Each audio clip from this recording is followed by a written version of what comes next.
Friends, आप सभी का हमारे यूट्यूब चैनल पर स्वागत है। तो आज से हम आपका स्टार्ट करने वाले हैं सुपर टेट की सीरीज। हम करेंगे यूथ कंपटीशन टाइम्स की, जो कि आपके यूपी में जो अभी वैकेंसी आपकी आने वाली है सुपर टेट की, उसको लेकर ही हमने पूरा कंटेंट तैयार करेंगे और डेली आपको क्वेश्चन आंसर प्रोवाइड कराएंगे। ठीक है, ये आपके सुपर टेट के लिए बहुत ही ज़्यादा कारगर साबित रहेगी। ठीक है, तो ये पूरा आपका नवीनतम पाठ्यक्रम पर आधारित है, जिसके अंतर्गत आपका बाल मनोविज्ञान, शिक्षण कौशल, जीवन कौशल, प्रबंधन, अभिवृत्ति, हिंदी, संस्कृत, अंग्रेजी भाषा, गणित, तार्किक ज्ञान और साथ ही पर्यावरण, सामाजिक अध्ययन, दैनिक विज्ञान, सूचना तकनीकी, सामान्य ज्ञान और समसामयिक घटनाओं को शामिल किया जाएगा। उसमें आपके 2018 और 19 का जो प्रश्न पत्र है वो भी हम आपको पूरा कराएंगे। ठीक है, तो सुपर टेट की बेहतर तैयारी के लिए चैनल के साथ जुड़ जाइएगा। आज से हम आपका एग्ज़ाम की तैयारी के लिए तैयारी शुरू कर रहे हैं, क्योंकि आपको बता दें कि जो हाई कोर्ट है, सुप्रीम कोर्ट ने क्लियर कर दिया है कि अगले 3 महीने के अंदर आपकी वैकेंसियाँ कराई जाएंगी। तो ये बहुत बड़ी बात है और खुशखबरी भी है आप लोगों के लिए।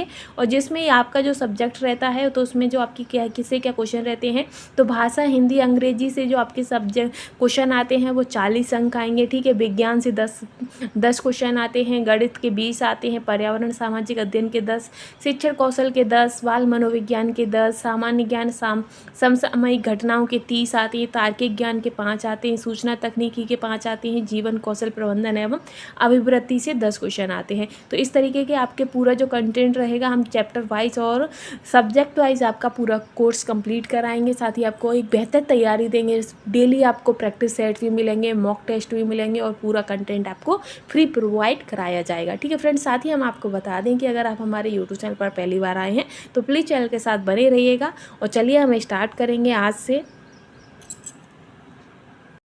तो चलिए फ्रेंड्स, आज की जो ये हमारी क्लास है ये आपकी जीवन कौशल, प्रबंधन एवं अभिवृत्ति से संबंधित है। इससे संबंधित भी आपके क्वेश्चन एग्जाम में पूछे जाएंगे, 10 क्वेश्चन आएंगे आपके। ठीक है, तो चलिए हम स्टार्ट करेंगे। और इसमें हमारा जो आज का चैप्टर रहेगा वो है व्यावसायिक आचरण एवं नीति। तो व्यावसायिक आचरण एवं नीति से संबंधित जो भी आपके इंपॉर्टेंट क्वेश्चन एग्जाम्स में आएंगे वो हम देख लेते हैं। 1 लाइनर क्वेश्चन हैं। पहला है इसमें कि अध्यापन व्यवसाय के आरंभ में अध्यापक की सफलता के महत्वपूर्ण कारक हैं। तो महत्वपूर्ण कारक क्या होते हैं, तो व्यक्तित्व तथा कक्षा में समायोजन की योग्यता करना। यानी कि जो एक अध्यापन में जो अध्यापन का एक व्यवसाय है, यानी कि एक टीचर जो है, जो टीचिंग करता है, तो उसके लिए सबसे महत्वपूर्ण कारक क्या होता है, तो टीचर के लिए होता है कि उसके व्यक्तित्व में उसका व्यक्तित्व कैसा है और वो अपने कक्षा का समायोजन कैसे करता है, ये सबसे ज़्यादा इम्पोर्टेंट होता है। ठीक है, आगे है कि अध्यापन व्यवसाय में अध्यापक कैसे सफल हो सकता है।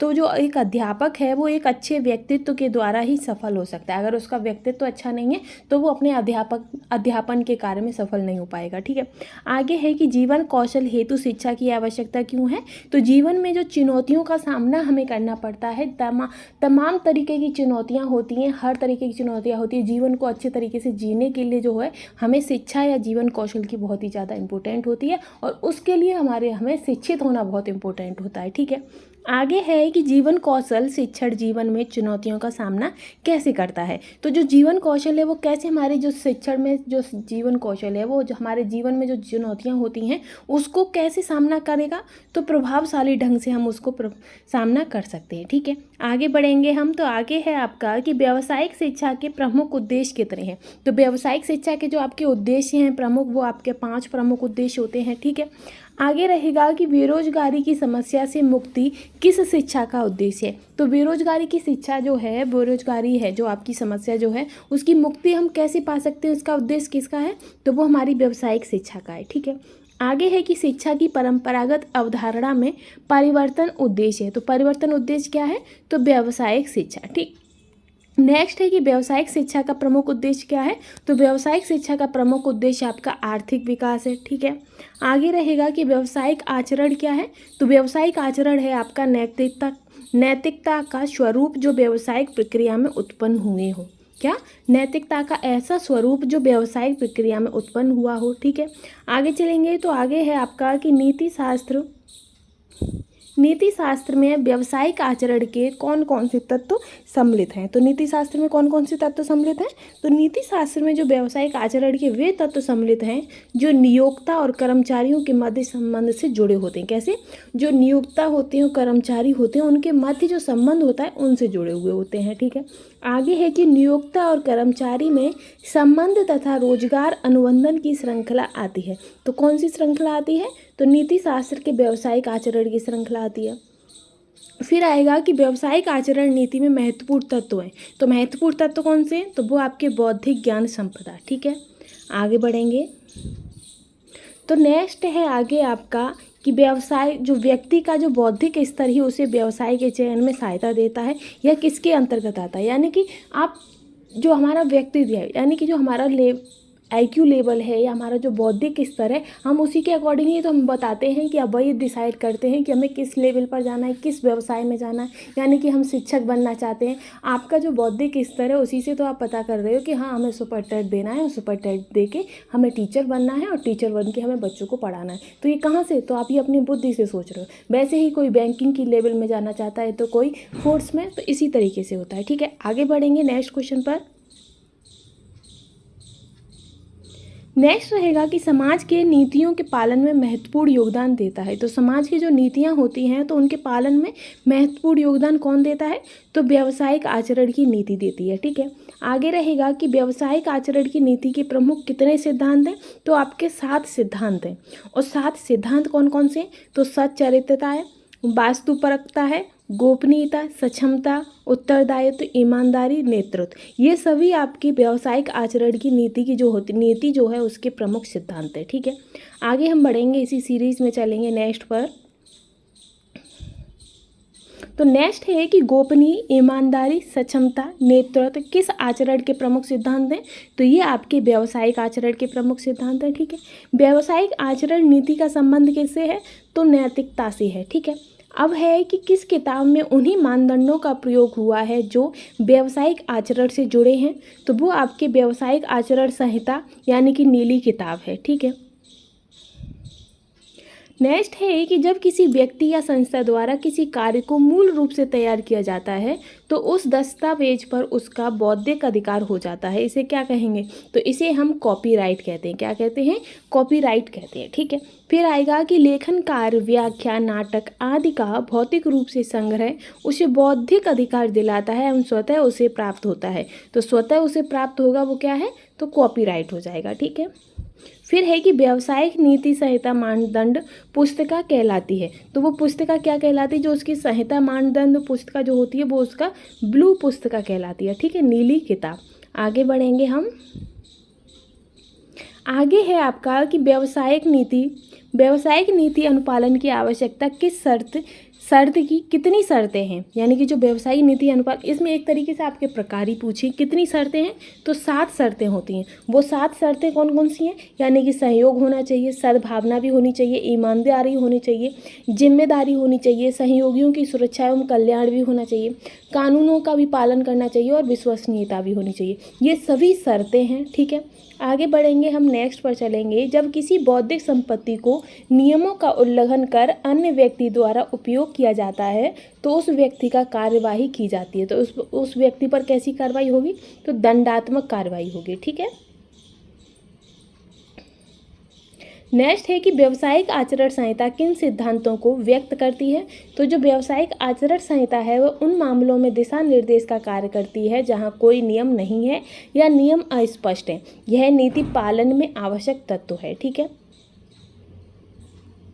आगे है कि एक विशेष अधिकार जो मूल आविष्कारक तथा रचनात्मक, कार्यात्मक, बौद्धिक योग्यता हेतु निश्चित अवधि के लिए दिया जाता है तो वो आपका पेटेंट होता है। ठीक है, फिर है कि एक विशेष चिन्ह जो सामान्यतः संगठनों, संस्थाओं या कंपनियों द्वारा प्रयोग किया जाता है उसे क्या कहेंगे? तो वो आपका एक ट्रेडमार्क होता है जो कि संगठनों, संस्थाओं और कंपनियों के द्वारा प्रयोग किया जाता है। ठीक है, आगे है कि शिक्षक के व्यवसाय की प्रतिबद्धता के प्रमुख आधार कितने हैं? तो प्रमुख आधार इसके 5 होते हैं। ठीक है, और कौन कौन से प्रमुख आधार हैं? तो सत्यनिष्ठा, विश्वसनीयता, पूर्वग्रह से रहित, भेदभाव से रहित और शिक्षण अभिरुचियाँ, ये सभी आपके शिक्षक के व्यावसायिक प्रतिबद्धता के प्रमुख आधार हैं। फिर है कि प्रबंधन के स्तर होते हैं, तो प्रबंधन के कितने स्तर हैं, तो 3 स्तर होते हैं, ठीक है।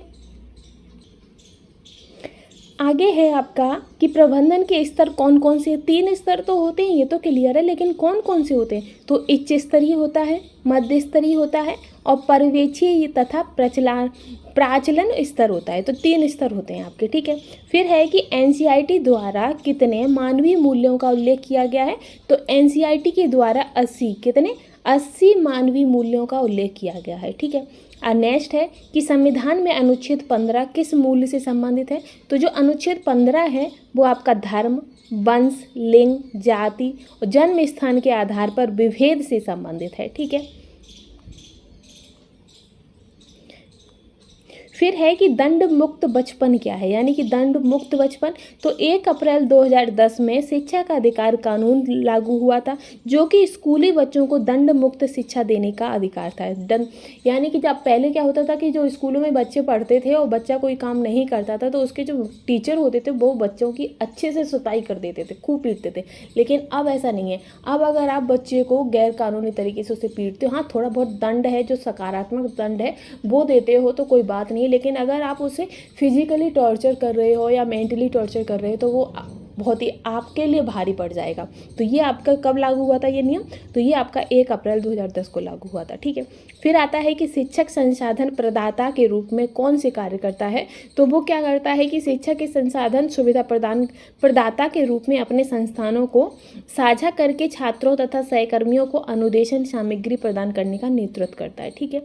आगे रहेगा आपका कि सीखने के नियमों के प्रतिपादक कौन थे, तो थॉर्नडाइक थे, करके सीखना या, और इन्होंने 5 दिए थे जिसमें आपके गौण थे और कुछ मूल थे, ठीक है। फिर है कि कोहलर का प्रयोग सीखने के किस सिद्धांत से संबंधित है, तो वो आपके सूत्र से संबंधित है। ये क्वेश्चन ऐसे हैं कि अगर आपने सीटेट क्लियर किया है या यूपी टेट क्लियर किया है तो आपने ये सारे क्वेश्चंस आपने पढ़े होंगे, पर लेकिन अब उसका तो इतना यूज नहीं है ना, यूज है पर लिमिट में। सुपर टेट का सिलेबस थोड़ा नहीं हटके है, थोड़ा हाई लेवल का है, तो ये जो आप पहले पढ़ाई कर चुके हो उसे भी रिकॉल करते चलिएगा और इसको भी, ठीक है।